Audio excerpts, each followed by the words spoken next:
Now, I was trying to answer what I thought was a simple question. How much do I need to retire? Now, depending on who you listen to, you might need $1 million, maybe 2 million, maybe even 5 million. And, at some point I start thinking, this isn't just confusing, but it might actually be misleading. Because if the experts can't agree, how are the rest of us supposed to plan? But here is where that really started to shift for me, because I looked at what people in my generation actually have saved. And the numbers, they're not good. The median retirement savings balance for Gen X, well, that's around $40,000. Nearly half have less than $100,000, and a lot of people have less than $10,000. So when someone tells you that you need $5 million to retire, and I will actually tell you who that someone is later in the video, but when someone tells you you need $5 million to retire and you're actually looking at $40,000, that's not advice. That's a big helping of discouragement and whatever. So I went back, I dug a little deeper, listened some more to all these experts, the big firms, the personalities, and that's when I realized something. They're attempting to answer the same question, but from completely different angles. And somewhere in all of that, the message gets lost. So let me tell you what I uncovered, so you don't have to. We'll start with a big one, Fidelity. And why do they matter? Because they're one of the largest retirement providers in the United States. They manage trillions in assets and millions of retirement accounts. And the benchmark that they famously, put out is to gauge your savings by your age. If you're 30 years old, you need to have 1 year's salary saved. 6 times your salary by 50. 8 times your salary by 60. And then finally, 10 times your salary by age 67. And on the surface, that sounds pretty simple, but underneath it is a full set of assumptions. Now, they're assuming that you'll need about 45% of your pre-retirement income from your savings, because Social Security is expected to cover the rest. They also assume that you'll withdraw around 4 to 5% a year, and that your retirement will last 25 to 30 years. Now, with those assumptions, I know that this won't apply to everyone, but I do kind of like this one because of its straightforwardness, its simplicity, and the fact that it doesn't throw out some crazy, amount. But still, it assumes a pretty stable, predictable life. And I don't know how many people are living that version right now. And next, you've got BlackRock, the biggest asset manager in the world. And their message is basically, there is no safe number anymore because people are living longer, healthcare is rising, pensions are gone. So what's their solution? That you probably need way more than you think. But they're also in the business of managing money. So more, always kind of works in their favor. And then there's Schwab. They don't start with this big number. They kind of start with your life. They say that you'll need 70% to 100% of your income in retirement. And that actually feels pretty realistic. Of course, that's a broad range and kind of depends on how much you simplify after retirement as to whether you lean more toward the 70% end or on up to the 100%. And yeah, this theory, it has a lot of merit. Now, it's not as catchy as the Fidelity one, but it really doesn't need to be. Let's look at Vanguard. Their stance is that if you save consistently 12 to 15% of your income, if you save that over decades, you put yourself in a strong position. Well, yeah, we know that part. But they also know that the biggest risk they've seen isn't necessarily the market, but it's actually ourselves. It's human behavior that's the biggest danger to our retirement nest egg. Things like we stop contributing, we panic when the markets drop, we increase our lifestyle too quickly, we get in debt, and blah, blah, blah. Now, overall, I think this is a good philosophy. I mean, there's certainly nothing wrong with it, but to me, it sounds like, and it reminds me of what I was told when I was 20 years old, and I was introduced to my first 401k.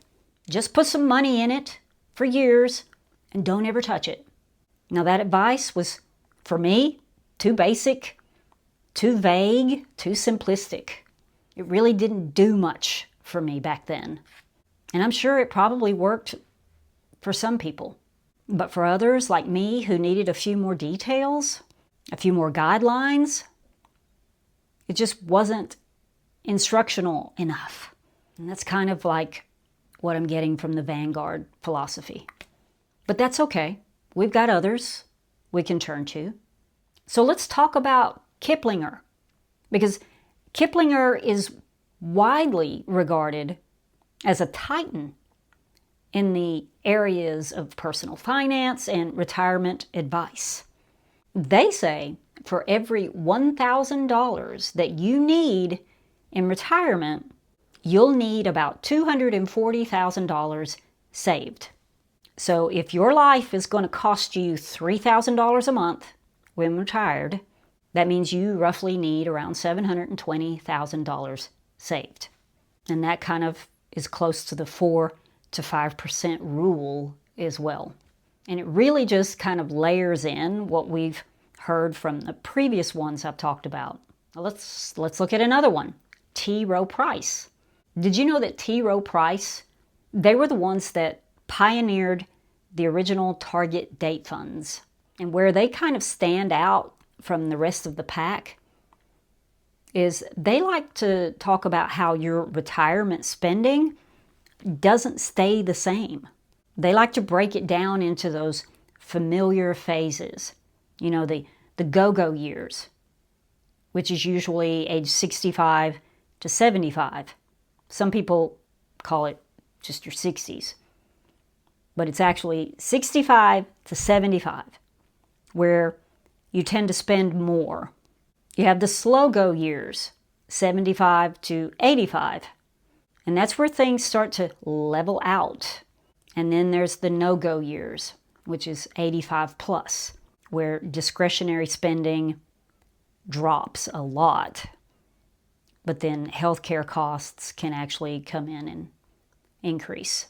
So not only do they appeal to our analytical, mathy, left brain, but they also make a claim to our touchy-feely, emotional right brain as well.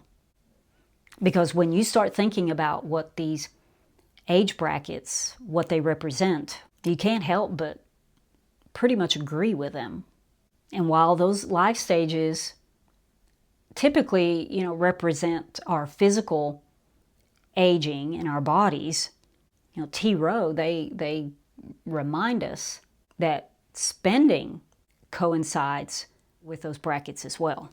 Now, emotions and money, they don't always mix, but we're talking about retirement here. We're talking about a huge chapter of our lives.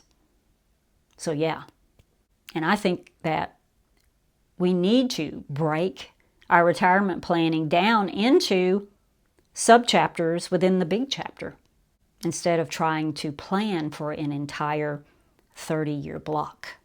Now let's shift to the larger-than-life financial personalities that have made their personal millions off of giving financial advice to us. Because in the real world, many of us, we're listening to those people. And the first one on the list is the one that has the most ridiculous retirement figure out there. And that's Suze Orman. Now, Suze Orman looks at all of this and says that you might need $5 million to retire. Maybe even $10 million. Just to be safe. She's planning for everything that could possibly go wrong. First off, she says to plan for a life lived well into your 90s, to budget at least $300,000 for healthcare costs, not counting long-term care. She also preaches to eliminate all debt before retiring, including the mortgage, and to build a strong emergency savings fund. And even at those astronomical figures of $5 million to $10 million, she still says to withdraw only 3 to 4% per year and delay Social Security until age 70. Now, I won't deny that Suze Orman is a smart and savvy woman. And I like a lot of what she says. And even some of the individual things that I mentioned, they're very sensible, they're very smart. But taken as a whole, I have to wonder, who does she think she's speaking to when she throws out those kinds of numbers? Has she just become a finance advisor to the rich and famous? Now let's go to the next one. You've got Dave Ramsey, the one known for his 7 baby steps. And for personal finance and budgeting, I think he is one of the best for that. Like getting your money life together and following a set of principles.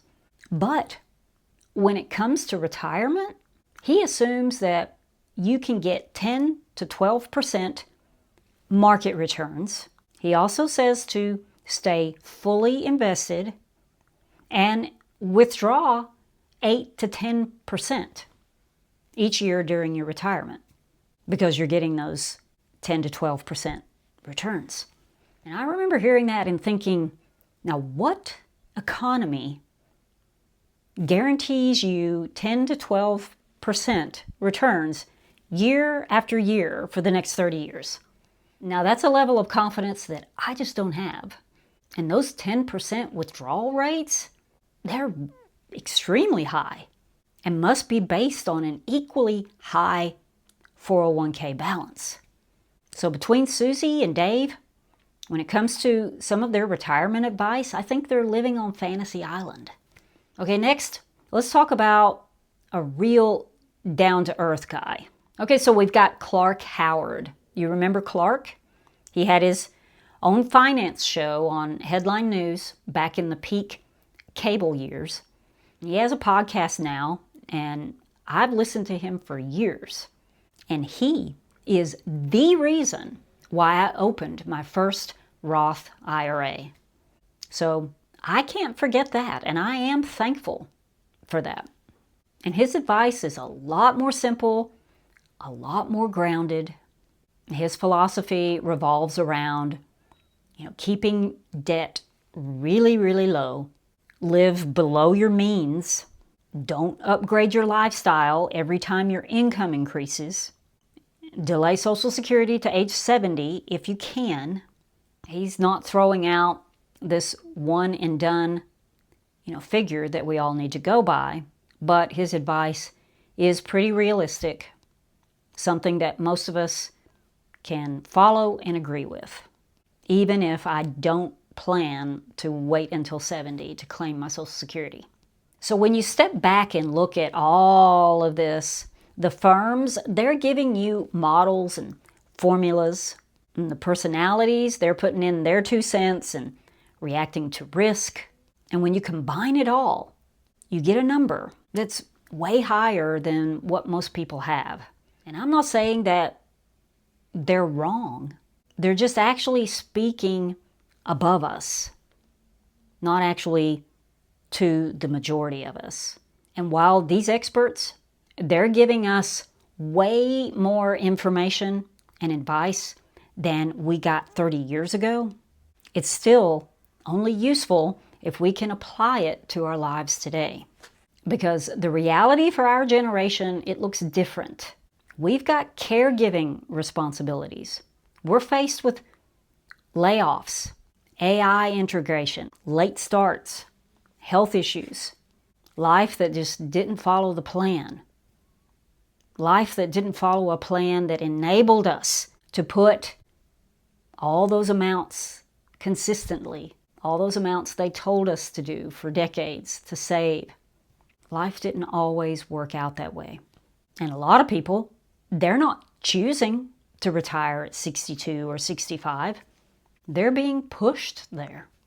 And none of those models really account for any of that. So I'm starting to think that retirement isn't a number that you arrive at. It's something that you manage over time with adjustments, with trade-offs, with real life factored into it, because that's how life is supposed to be lived. We cannot insure ourselves or our future against every single what if in the universe. It's impossible. We can't check off every single box that every one of these experts tell us we should. We have to decide which ones are the most important and get busy living our life despite the unchecked boxes. Now, the days have come and gone when retirement looked like one thing. For Gen X, it's going to look a lot different. And what retirement looks like for me won't look like it for you, and vice versa. And we're all going to get there in a lot of different ways.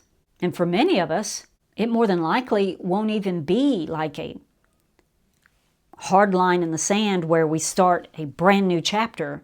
It might just be a smooth transition or an extension of how we've already been living. But for a few, maybe it will be a 25-year vacation, especially if you've got that 10 million. But for most of us, it's somewhere in between. So the better question, maybe it's not how much do I need to retire? Maybe it's what kind of life am I actually trying to live? And how much does that actually cost? Now let me know which of these experts you tend to agree with the most. Now, I'm going to keep researching, save what I can, and pray for the best. So thanks for hanging out with me today. I hope you have a great week, and I'll catch you in the next video.